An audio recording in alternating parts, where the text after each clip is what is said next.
Adarsh, am I audible to you? Adarsh, am I audible to you? Yes, ma'am. Now you are audible. Okay, first of all, I wish you a very, congratulations. So, how is the preparations? How is celebrations going on basically? Are they done or still? Thank you, ma'am. Yes, most of the celebrations we have been in a sort of rush or I'll say chaos right from the day results were announced, and now that excitement seems to slow down a bit, and now we are a bit relaxed. The atmosphere is relaxed, and we are now thinking of whatever we have to do now in the future, like training and all. We are planning on that. Okay, okay, okay. So, you're quite young, right? So, this is your which I would like to ask you that how many attempts you have already given?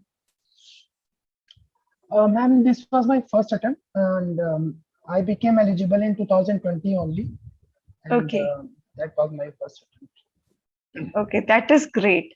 So, in your first attempt, what were the things which you worked upon? Because clearing UPSC in first attempt in itself is a great thing. So, what were the things which you kept in your mind while your preparation, because of which you were able to clear this exam in the first attempt? Uh, Ma'am, first of all, since I was preparing from my home district, Barabanki, which is in Uttar Pradesh, so I had not enrolled in any coaching. So my strategy was to make sure that I have minimal resources at my disposal, and I'd only revise them multiple times instead of burdening myself with too much of resources. And the second pillar I would say was to ensure that I regularly assess and evaluate my performance through regular tests. I used to attempt various mock tests, not just at the stage of prelims, but also at the stage of mains and interviews, in order to make sure that where I stand, if I compare myself to the peers, especially those who are preparing in Delhi or those who are availing any coaching institutions. So in that sense, I try to make sure that I stand somewhere in the competition. Lastly, I would say that there needs to be some sort of support system in the form of family or friends, because this journey requires a lot of patience, and this exam stretches for around 1.5 years this time because of the COVID. So that support becomes quite critical. So these three things help me sail through. Okay, that is great. So, I would means you would like to say that what you prepared for, you prepared it in an integrated manner, right? And when you started your preparation. Ma'am, I graduated in 2018, and I started my preparation around January or February of 2019. Due to some reason, I could not continue with my preparation in 2018 itself, so I decided to initiate it in 2019. And then COVID pandemic wasn't there, so it was planned that my exam would be scheduled on May 2020, but due to COVID-19, exams got delayed, and we Right, got some time to keep up the moment. right, right, right. And how you approach your optional subject, that is sociology, so that our learners who have sociology as their optional, what suggestions you would like to give them, that what are the key areas on where they should focus upon? Uh, Ma'am, I did not have any background in sociology because I had graduated in BSc, but Right. I went through the syllabus, and when I went through the previous question paper, I realized that this subject is according to my interest, and I started preparing sociology from the onset itself. Right from the start, I devoted some hours to sociology consistently, and because of this, around August or September, I was done with my first reading of the sociology option, especially paper one. Those aspirants who are planning to take sociology as optional, I advise them that first of all, cover your basic.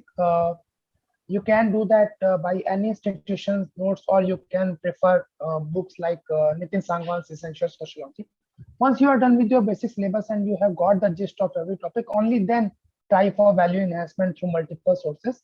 do not try to cover same topic from multiple sources initially. Secondly, I'd say that plan your studies in such a manner that you prepare sociology, both papers, in an integrated manner. Try to hybridize your notes so that you can bring something from paper 2 into paper 1, because now UPSC is asking questions of paper 2 in paper 1 itself. So in that Right. sense, you need to evolve your planning also. And lastly, keep practicing through regular tests. Answer writing practice is must, especially in subjects like Right. sociology. True. True. So, how the VNK Academy helped you in your preparation? Uh, when interviews got delayed, and obviously because of the COVID-19 pandemic, we were hesitant to go out. And since aspirants who belong to tier 2 and 3 cities like me, they were not able to go to Delhi for attending the mock interviews. So then I got to know about the VNK Academy from a friend who also was appearing for the interview that year, and he said that feedback he got was quite helpful, and that Okay. is when I decided that I'll appear for the mock interview at VNK Academy, and I did appear for one online mock interview at VNK, and the feedback that I got was really helpful. It helped me to prepare myself in accordance with a demand of what UPSC preparation. Okay. Nice. So, it's like you had a great experience with VNK Academy, right? Okay. Yes. And what do you think that as a fresher, what the person should do? Because see, many of the students are there right now, and after COVID, you know this thing that many of these students, they are not able to go to Delhi for the coaching.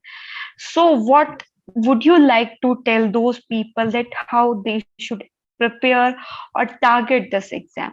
Because right now it's like I talk with many of the people and they are like, ma'am, we want to come to Delhi, but maybe due to some financial issues also they are not able to come to Delhi because we know that the coaching fees is so high, so they are not able to afford that coaching, right? And because of pandemic also, the people, they are like, they're very much afraid that in case if the second wave will come, as it is being counted, it is going to become more disastrous than the second wave.